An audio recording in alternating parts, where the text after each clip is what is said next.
তিস্তায় যে দীর্ঘ চর জেগে উঠেছে এবং চরে যে মানুষ বসবাস করে সেখানে শিক্ষার হার অত্যন্ত কম, কারণ সেই জায়গাগুলোতে কোনো স্কুল নেই, শিক্ষা প্রতিষ্ঠান নেই।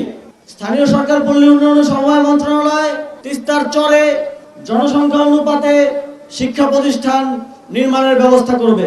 আমরা জানি উত্তরবঙ্গ, আমি যতগুলো উপজেলায় গিয়েছি এ পর্যন্ত 8টা উপজেলায় আমি গিয়েছি, প্রত্যেকটা উপজেলায় আমি দেখেছি আপনাদের যে কৃষিজ উৎপাদন সেটা অতিরিক্ত থেকে যায়, অর্থাৎ এটা দেশের অন্যান্য জায়গায় যায়। কিন্তু দুঃখজনকভাবে হলো সত্যি অবকাঠামোগত স্বল্পতার কারণে আপনারা সঠিক দাম পান না। এখানে যথেষ্ট কোল্ড স্টোরেজ নেই। অনেকেই আমাকে কোল্ড স্টোরেজের কথা বলেছে। আমরা উৎপাদন বিবেচনা এবং পণ্য বিবেচনায় কোথায় কোথায় কোল্ড স্টোরেজ করা যায় সেটা নিয়ে ফিজিবিলিটি স্টাডি হচ্ছে। আমরা স্থানীয় সরকার পল্লী উন্নয়ন ও সমবায় মন্ত্রণালয় থেকে উত্তরবঙ্গের বিভিন্ন স্থানে কোল্ড স্টোরেজ স্থাপন করব, যাতে উত্তরবঙ্গের কৃষকেরা তাদের কষ্টের ঘামে অর্জিত ফসলের সঠিক মূল্য পায়। এখানকার যেই উপজেলাগুলোতে শিক্ষার হার অত্যন্ত কম, কিছু উপজেলায় আমি দেখেছি 43%, 47%, সেই উপজেলাগুলোতে স্থানীয় সরকার পল্লী উন্নয়ন ও সমবায় মন্ত্রণালয় প্রতিটি উপজেলায় একটি করে আধুনিক এবং সমৃদ্ধ লাইব্রেরি করে দিবে।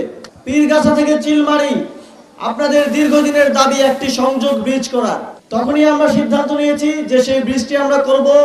এখন সেই ব্রিজটি করার জন্য ফিজিবিলিটি স্টাডি চলমান রয়েছে। আমি আপনাদেরকে আশ্বস্ত করতে চাই, অন্তর্বর্তীকালীন সরকারের সময়ে সেই ব্রিজের কাজের উদ্বোধনটা আমরা করে দিয়ে যেতে চাই।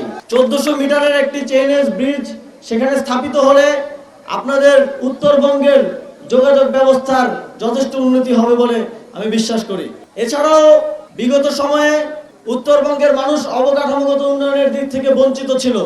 আমরা স্থানীয় সরকার পল্লী উন্নয়ন সমবায় মন্ত্রণালয় থেকে একটি নীতিগত সিদ্ধান্ত হিসেবে বিগত সময়ে যেই অঞ্চলগুলো অঞ্চল ভিত্তিক বৈষম্যের শিকার হয়েছে সেই অঞ্চলগুলোকে বিশেষভাবে নজরে রেখে প্রকল্পগুলো বাস্তবায়ন করব এবং আপনাদের উত্তরবঙ্গ সেখানে বিশেষ বরাদ্দ পাবে এবং উত্তরবঙ্গের সকল উন্নয়ন প্রকল্পগুলোতে উত্তরবঙ্গের অংশগ্রহণটা একটা বিশেষ অংশগ্রহণ থাকবে।